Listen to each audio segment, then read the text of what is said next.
Eu lembro da luz forte do consultório. Não era a luz que me cegava, mas sim a palavra que o médico pronunciou com uma voz quase sussurrada. Terminal.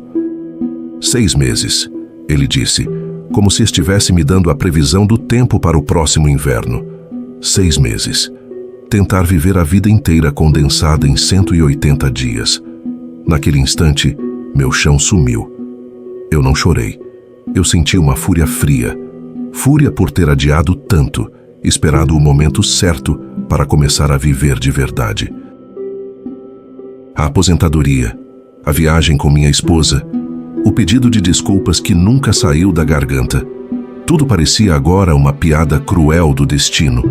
A vida, que eu achava ser infinita, se mostrava um contrato de prazo determinado. Mas a raiva deu lugar a uma clareza assustadora. Eu não podia mudar o diagnóstico, mas podia mudar o impacto do meu tempo emprestado. Eu não construiria um arranha-céu, nem ganharia na loteria. Mas eu podia consertar as pequenas pontes que eu tinha queimado, de criar valor onde eu só via rotina vazia. Eu parei de me preocupar com o que os outros pensavam. O medo de errar, que me paralisou por décadas, evaporou no ar-condicionado daquele hospital. A liberdade que veio com a sentença de morte foi irônica. Eu estava finalmente livre do peso da expectativa futura. O tempo não era mais uma moeda que eu estava guardando para depois. Era um recurso precioso que eu tinha que gastar com sabedoria, sem desperdício. Essa nova perspectiva transformou a dor em propósito. Eu descobri que o mundo não precisa de grandes heróis, ele precisa de pessoas comuns fazendo coisas extraordinárias nos seus pequenos círculos de influência. Eu me dediquei a ser o pai, o amigo, o vizinho que eu sempre soube que poderia ser, mas que a pressa do dia a dia me impedia de ser. Eu usei cada minuto para estar presente, de verdade, na vida daqueles que amo. 6 meses viraram uma década de aprendizados intensos. Se esta história ressoou com você, por favor, demonstre seu apoio. Curta este conteúdo, compartilhe com quem precisa ouvir isso. E claro, inscreva-se no canal para acompanhar as próximas jornadas. A grande lição que aprendi é que não precisamos de uma data final para começar a agir. Minha pergunta para você é: se descobrisse que tem apenas 6 meses de vida restante, qual seria a primeira e mais importante coisa que você faria diferente no dia de amanhã? Deixe sua resposta abaixo nos comentários. A pergunta pairou no ar, mas eu já sabia a resposta. Enquanto eu a dirigia a vocês, ela martelava meu crânio incessantemente durante semanas. O que eu faria? O que eu faria sabendo que o prazo estava ali, inegociável, pendurado como um machado invisível sobre cada despertar? A primeira coisa que fiz, depois de deixar aquele consultório com cheiro de desinfetante e esperança roubada, não foi um ato heróico. Foi parar o carro no acostamento da avenida movimentada e chorar. Não um choro de soluços altos e desesperados, mas um esvaziamento silencioso, quente, que turvava minha visão e encharcava a camisa. Eu estava sozinho naquele momento, embora o mundo continuasse girando lá fora, indiferente, apressado. O motorista ao lado buzinou. A vida seguia, menos a minha. Os primeiros 30 dias após o diagnóstico de câncer terminal foram uma neblina, uma espécie de coma acordado. 6 meses, 180 dias. A aritmética era simples e brutal. O corpo que antes eu considerava uma máquina robusta e confiável, virou um campo de batalha interno. Eu sentia cada batida do coração como um lembrete do combustível restante. O sono não era descanso, era apenas um período de fuga do relógio. Muitos esperam que, ao recebermos uma sentença como essa, imediatamente nos tornemos monges sábios ou filantropos audaciosos. Não é assim. A realidade é suja, dolorosa e, acima de tudo, terrivelmente mundana. Minha primeira grande batalha não foi contra a doença, mas contra a papelada, o seguro, as apólices, os testamentos. Tive que organizar o inventário de uma vida que eu esperava durar mais 40 anos. Imagine catalogar cada pertence, cada memória física, sabendo que em breve seriam apenas restos. É um exercício de desprendimento forçado que desmantela a alma. Eu mal conseguia subir as escadas. A fadiga se instalou como um parasita faminto. Aquela ideia grandiosa de mudar o mundo colidia fragorosamente com o fato de que eu precisava de 5 minutos para recuperar o fôlego depois de buscar o correio. Eu estava preso entre a urgência da finitude e a lentidão excruciante da degeneração física. A pior parte de longe foi a comunicação. Como você olha nos olhos de quem ama e diz: "Eu não vou durar até o Natal." Eu tentei. Na primeira tentativa, gaguejei. Na segunda, engasguei. Meu filho, pequeno demais para entender a gravidade, perguntou por que eu estava chorando no jantar. Eu disse que estava gripado. A mentira, naquela hora, pareceu um ato de proteção desesperado. Eu queria blindá-los do terror que me consumia. Mas ao fazer isso, eu me isolei num casulo de desespero silencioso. Perdi o primeiro mês inteiro nessa paralisia angustiante. Eu havia prometido a mim mesmo que usaria esse tempo emprestado com sabedoria, mas só conseguia gastá-lo olhando para o teto. O prazo encolhia implacavelmente. 16% do meu tempo restante já tinha desaparecido. E o que eu tinha feito? Nada. Apenas me afogado na autocomiseração. O ponto de virada veio de um lugar inesperado. Não foi uma epifania grandiosa sob a luz de um pôr do sol, mas um momento de frustração brutal. Eu estava tentando consertar a porta do armário da cozinha que sempre emperrava. Era uma tarefa minúscula, boba, que eu vinha adiando há mais de um ano. Minhas mãos tremiam, e a artrite, efeito colateral da medicação pesada, tornava difícil segurar a chave de fenda. Depois de 20 minutos de esforço, suor e dor lancinante, a porta cedeu e fechou suavemente, sem o ruído irritante. Naquele instante, enquanto eu ofegava encostado no balcão, percebi a estupidez do meu pensamento inicial. Mudar o mundo não exigia que eu construísse uma escola na África ou que descobrisse a cura para uma doença. Mudar o mundo, no meu contexto, significava consertar as pequenas rachaduras que eu havia deixado na minha própria vida e na vida de quem estava próximo. Significava cumprir as promessas minúsculas que haviam se acumulado ao longo dos anos de procrastinação. A porta do armário consertada se tornou o meu manifesto. O segundo mês começou com uma energia diferente, não mais movida pelo pânico, mas por uma resolução fria.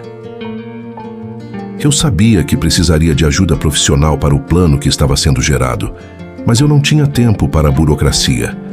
Meu trabalho na área de consultoria financeira havia me dado acesso a um vasto círculo de contatos, pessoas que eu ajudei a construir fortunas. Era hora de cobrar esses favores, não para meu benefício pessoal, mas para criar um legado tangível. Liguei para o primeiro da lista, um empresário do setor de tecnologia que devia a própria carreira a mim. Ele atendeu na segunda chamada, alegre, sem saber o que estava por vir. "Preciso de você", eu disse sem rodeios. A voz soou estranha, mais áspera do que eu me lembrava. "Mas eu preciso que você me prometa uma coisa antes de eu explicar. Você fará exatamente o que eu pedir sem questionar a razão. É uma promessa que vai me custar caro, mas que vai custar a você apenas alguns meses de esforço." Houve um silêncio longo. Ele sabia que, quando eu falava daquele jeito, o assunto era sério. Expliquei meu plano. Não a parte dos 6 meses, ainda não, mas a estrutura. Precisávamos de uma plataforma, simples, acessível, que conectasse microempreendedores em comunidades carentes diretamente a mentores e capital inicial, ignorando a corrupção e a burocracia tradicionais. Algo que eu poderia criar em tempo recorde. Meu conhecimento e meu nome seriam o catalisador. A primeira reunião com os investidores potenciais foi um teste de resistência física e mental. Tive que disfarçar a tremedeira nas mãos, enquanto apresentava os dados. O drama era constante. A cada 10 minutos de exposição brilhante, eu sentia uma onda de náusea percorrer meu corpo e precisava de toda a minha concentração para manter o rosto neutro, profissional. Eu não podia parecer fraco. A fragilidade faria com que meu plano fosse visto como o devaneio de um moribundo e não como uma estratégia sólida. No terceiro mês, a dor já não era uma visita ocasional, era uma moradora permanente. Eu me forçava a passar 8 horas por dia na frente do computador, estruturando os algoritmos da plataforma, garantindo que a base fosse inabalável. Minha esposa percebeu a mudança radical. Ela sabia que eu estava doente, mas não a extensão da tragédia, nem a febril determinação que me movia. "Você está se matando", ela implorou certa noite, vendo-me lutar contra a dor para terminar um relatório. "Os médicos disseram para você descansar." Para aproveitar o tempo que resta, eu assegurei, sentindo a fragilidade dos meus próprios ossos contra o calor reconfortante dela. "Este é o meu descanso", eu sussurrei. "Se eu apenas me deitar e esperar o fim, o que terei deixado? O que terei sido? Eu não estou aproveitando o tempo que resta. Eu estou comprando tempo, transformando cada segundo emprestado em algo que sobreviva a mim." A grande luta não era contra a morte, era contra a irrelevância. Eu estava construindo minha própria jangada de propósito para sobreviver ao naufrágio iminente. Cada linha de código escrita, cada acordo selado, era um prego martelado na madeira da minha missão final. A plataforma, que batizei com o nome da rua onde cresci, estava tomando forma. Os primeiros mentores já estavam sendo recrutados. A ansiedade de não terminar era um peso maior do que a própria doença. Eu olhava para o calendário e o número de dias restantes parecia piscar em vermelho neon.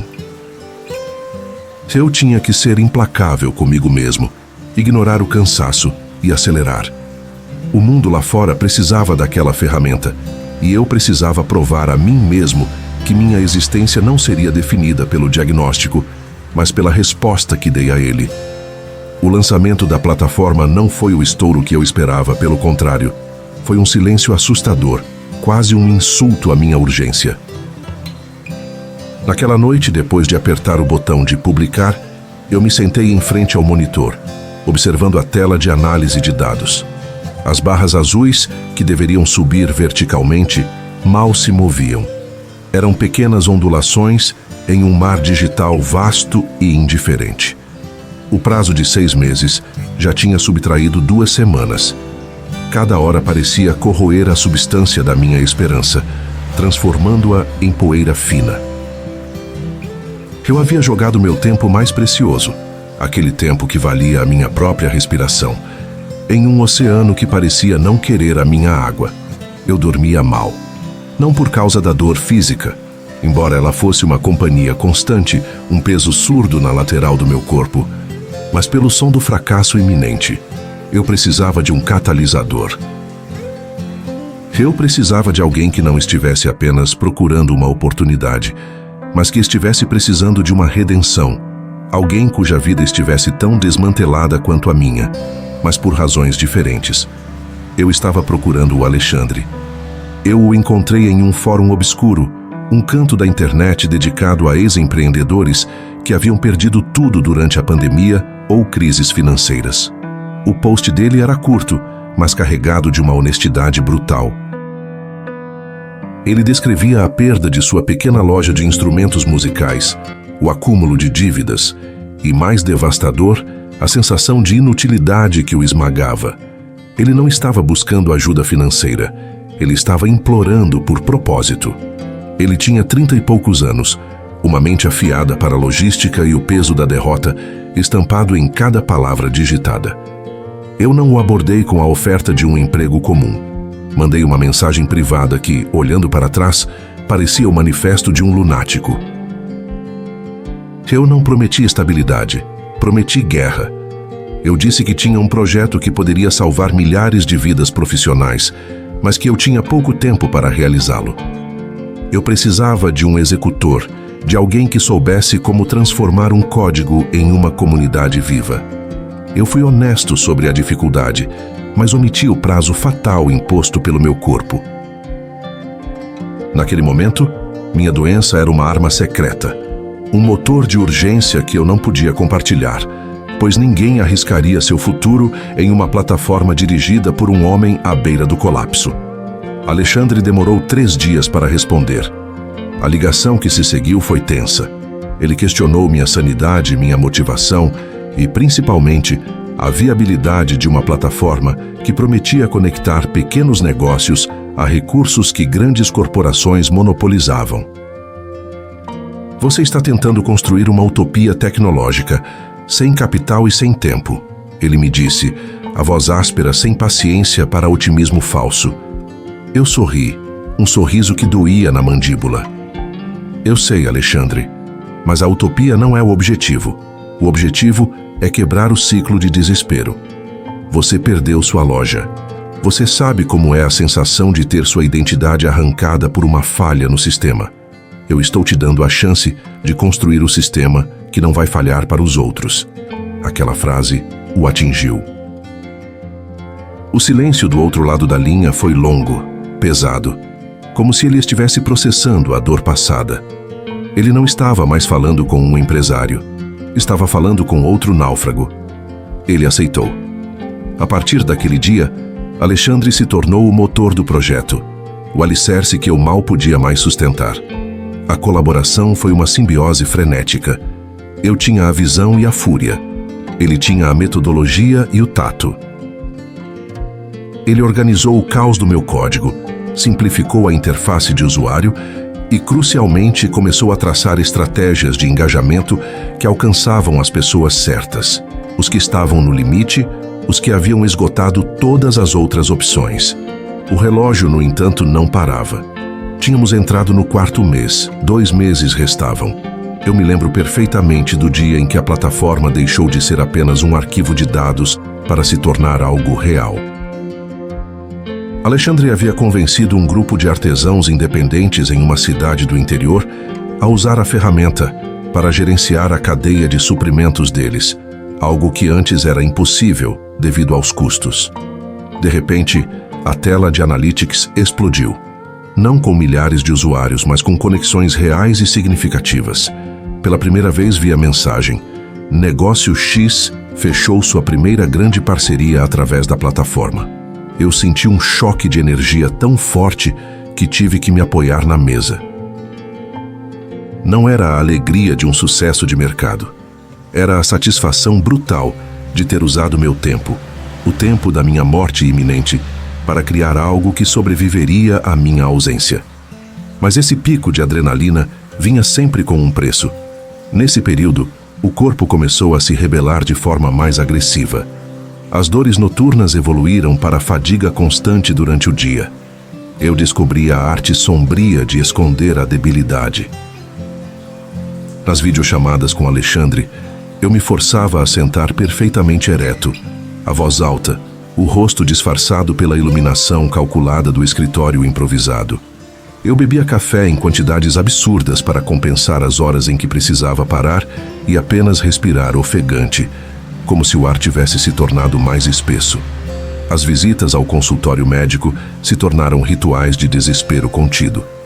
O Dr. Henrique, meu oncologista, tinha os olhos cada vez mais cansados e a voz mais baixa.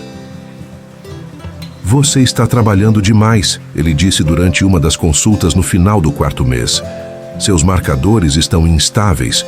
O estresse é um combustível para o que estamos tentando conter.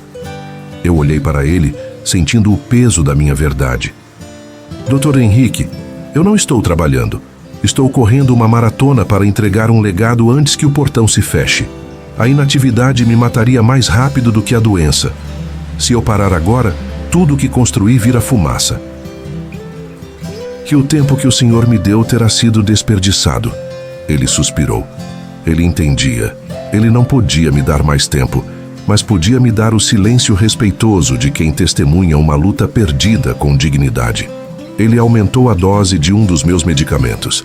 Aquele remédio que deveria me dar alívio me trazia uma névoa mental que dificultava meu trabalho com os códigos. Eu estava sendo forçado a escolher: clareza mental para terminar a missão ou conforto físico para prolongar a vida por mais algumas semanas insignificantes. Eu escolhi a missão. Eu rejeitei o conforto. As últimas 6 semanas se transformaram em uma espiral de produtividade maníaca e declínio físico acentuado. A plataforma estava bombando. A imprensa especializada, que inicialmente nos ignorou, começou a nos procurar. O número de usuários ativos quadruplicou. Alexandre estava exultante. Ele falava sobre planos de expansão, de capital de risco e de como ele finalmente tinha encontrado seu propósito de volta. E eu, o arquiteto disso tudo, estava desmoronando sob o peso da ironia. Eu passava horas no banheiro, não porque estava doente, mas porque era o único lugar onde eu podia dobrar a cabeça entre os joelhos, respirar fundo e deixar a dor rasgar meu corpo, sem que Alexandre ou minha família notassem o preço que eu estava pagando. Eu comecei a delegar tudo o que era vital para Alexandre. Passei dias documentando cada linha de código, cada decisão de negócios, cada senha, cada contato, numa tentativa desesperada de criar um mapa de sobrevivência para a plataforma que ele herdaria. Eu precisava garantir que, quando eu fosse forçado a largar a caneta, ele pudesse continuar escrevendo a história. Eu o via crescer profissionalmente, via a centelha de vida voltar aos seus olhos, e isso era minha maior droga. Ele estava sendo salvo pelo tempo que me restava. 2 semanas antes do prazo de 6 meses expirar, Alexandre me chamou, a voz cheia de emoção. Ele tinha acabado de assinar um acordo com um grande fornecedor que daria acesso instantâneo a centenas de pequenos empresários. Ele estava quase chorando de gratidão. "Nós conseguimos", ele disse. "Obrigado. Você mudou o rumo da minha vida. Eu não sei como agradecer." Ouvir aquilo foi o auge da minha breve existência. Eu tinha cumprido minha promessa a mim mesmo. Eu tinha transformado o meu fim em um novo começo para outros. Mas o gosto do triunfo era amargo, metálico. Eu desliguei a chamada e olhei para o calendário na parede. O círculo vermelho que eu havia desenhado 6 meses antes, o marco que representava o meu último dia garantido, parecia me encarar de volta. Estava a apenas 14 dias de distância.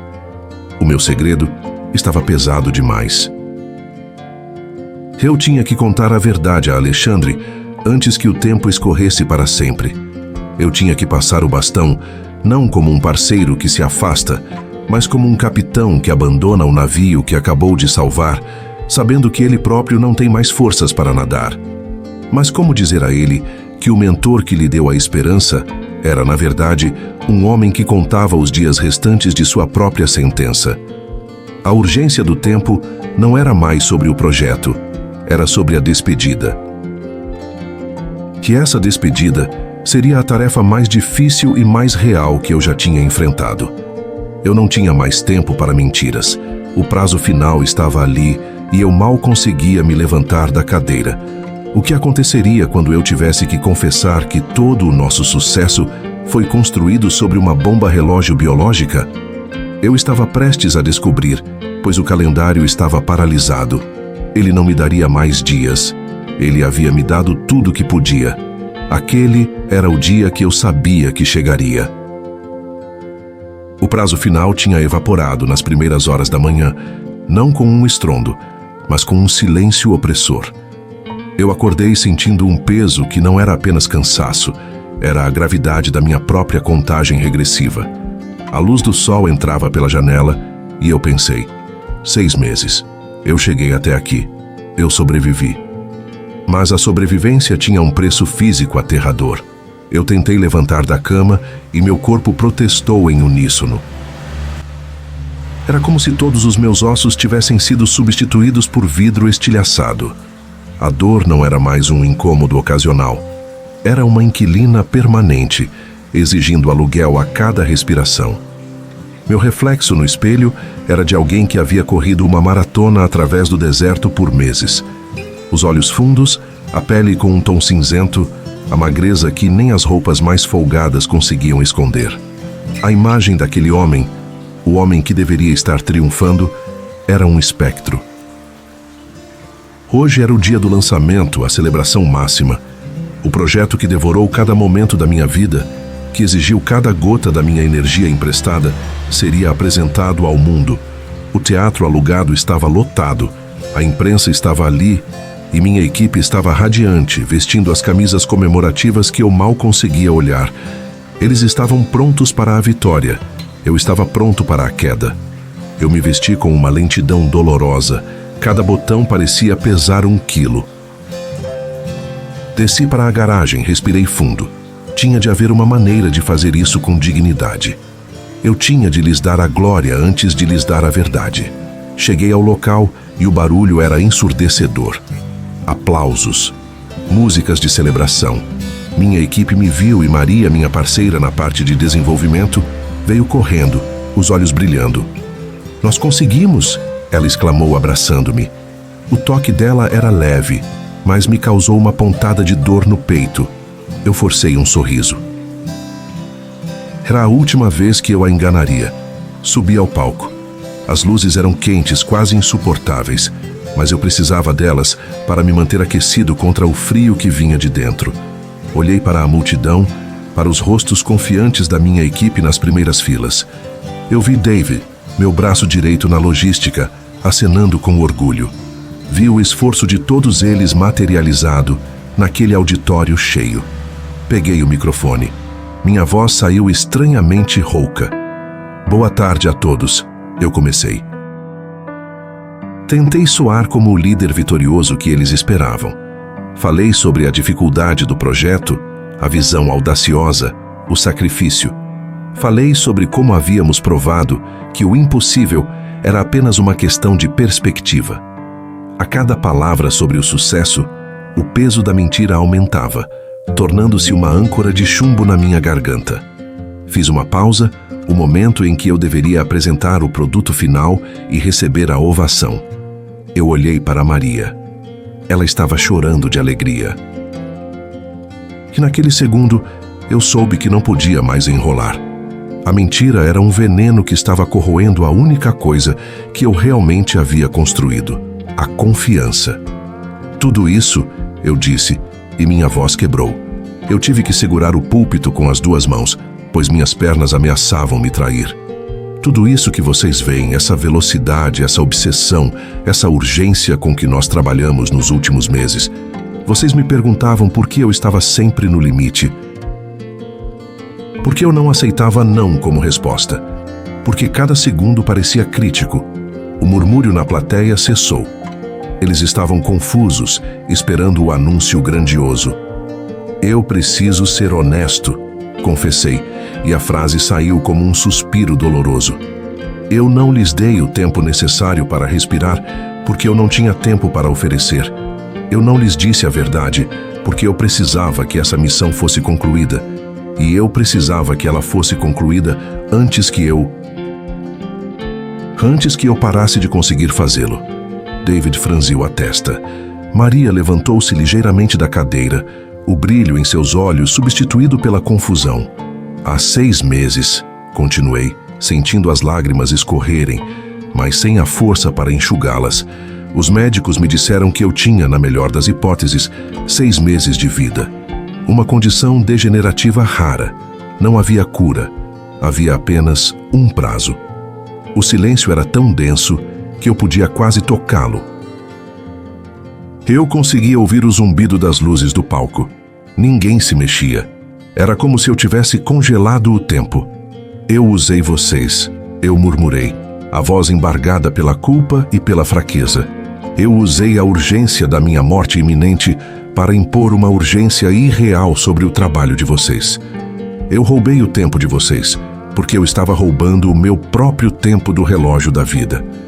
O choque nos rostos deles era esmagador. Não era apenas tristeza, era uma mistura terrível de luto e traição.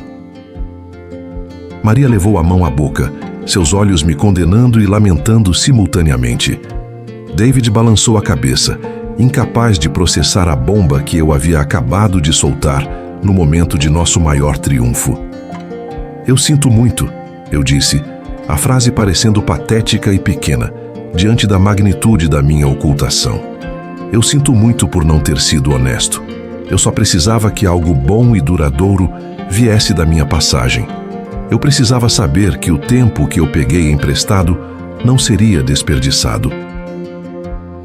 Que nós conseguimos. Nós mudamos o mundo mesmo que eu não esteja aqui para ver o amanhã. Naquele instante, a adrenalina que me manteve em pé por 6 meses se esvaiu. Meu corpo, que havia obedecido ao meu comando mental por tanto tempo, finalmente se rebelou. O chão girou. As luzes brilhantes explodiram em manchas brancas. Uma dor lancinante perfurou meu abdômen, muito pior do que qualquer coisa que eu já havia sentido. Eu cambaleei. Minhas mãos escorregaram do púlpito. A última coisa que ouvi foi o grito aterrorizado de Maria, enquanto o mundo se inclinava e eu caía no palco de frente para a multidão paralisada, sucumbindo à escuridão total. Eu acordei com o cheiro penetrante de álcool e desinfetante.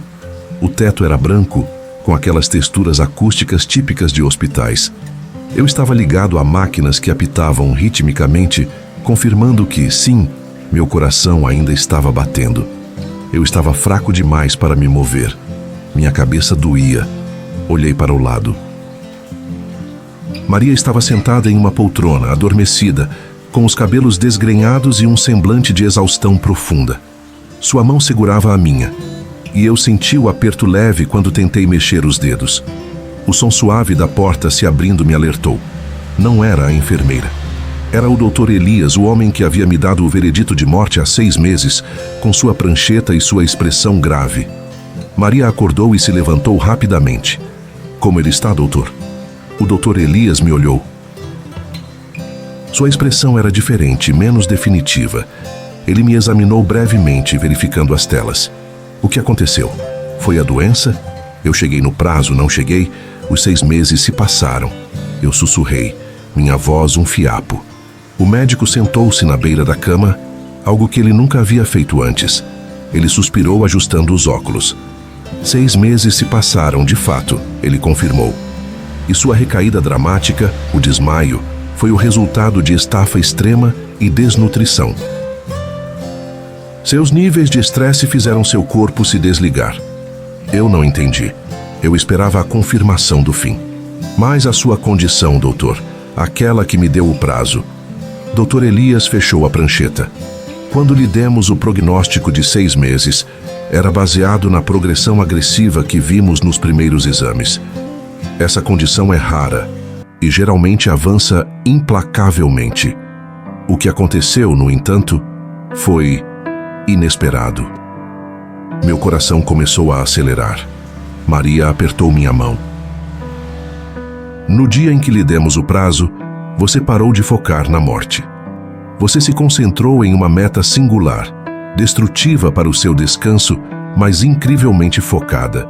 Você alterou drasticamente seu estilo de vida, mesmo que para trabalhar demais. Você cortou o luto, cortou a inatividade, cortou o desespero. Ele fez uma pausa, olhando-me com um misto de ceticismo científico e admiração humana. Seu último conjunto de exames feito discretamente na semana passada, aquele que deveríamos usar para monitorar o seu declínio, mostrou que a progressão desacelerou significativamente. Os marcadores que indicavam o colapso rápido, eles estabilizaram. Eu tentei respirar, mas minha caixa torácica estava rígida. Estabilizaram? O que isso significa? Significa que os 6 meses se tornaram um período indefinido. Sua condição é incurável e você ainda está muito doente. Mas o prazo final que lhe demos, ele não existe mais da maneira que pensávamos. A urgência desapareceu. O tempo que você usou para mudar o mundo, você o usou para frear a sua própria destruição. Eu estava em choque. Não havia milagre, não havia cura mágica, mas havia algo muito mais real, um alívio de sentença. Eu havia trocado o desespero paralisante por um propósito ardente, e o propósito, de alguma forma, havia comprado mais tempo. Maria irrompeu em lágrimas silenciosas de alívio, encostando a cabeça na minha mão. O Dr. Elias levantou-se. Seu corpo pagou um preço alto por essa velocidade. Agora você precisa se recuperar. Mas você tem mais tempo. Quanto? Não posso dizer. Mas é mais do que 6 meses. Ele saiu, deixando-nos naquele silêncio ensurdecedor da revelação. Eu olhei para Maria. A culpa me atingiu de novo, mais forte do que a doença. Eu havia mentido para ela, e agora eu estava vivo, inesperadamente. Maria, eu murmurei, você me odeia? Ela olhou para mim, seus olhos vermelhos e cheios de confusão emocional. Eu te odiei quando você caiu e pensei que tínhamos acabado de perder você para a mentira. Mas você não mentiu sobre o motivo, você mentiu sobre o prazo. E você usou esse prazo para nos dar algo que dura. Você usou seu desespero para nos dar esperança. Ela apertou minha mão. O projeto está sendo aclamado no mundo todo. Ele está funcionando. O que você fez com aqueles 6 meses? Foi a coisa mais real e assustadora que eu já vi. Agora, o que você vai fazer com o tempo que você roubou de volta? A pergunta pairou no ar. Eu não tinha mais uma bomba relógio biológica me impulsionando, mas tinha um mundo que eu havia acabado de começar a mudar, e um peso de responsabilidade sobre meus ombros. Eu não estava curado, mas estava livre do prazo. Eu respirei fundo, sentindo o ar doloroso nos meus pulmões. O projeto estava feito. A vida, inesperadamente, continuava. E eu tinha aprendido a lição mais valiosa de todas. O tempo, seja ele muito ou pouco, é a única matéria-prima que realmente importa. E eu tinha mais dela. Eu tinha que usá-la melhor, e desta vez, com total honestidade. O clímax havia passado.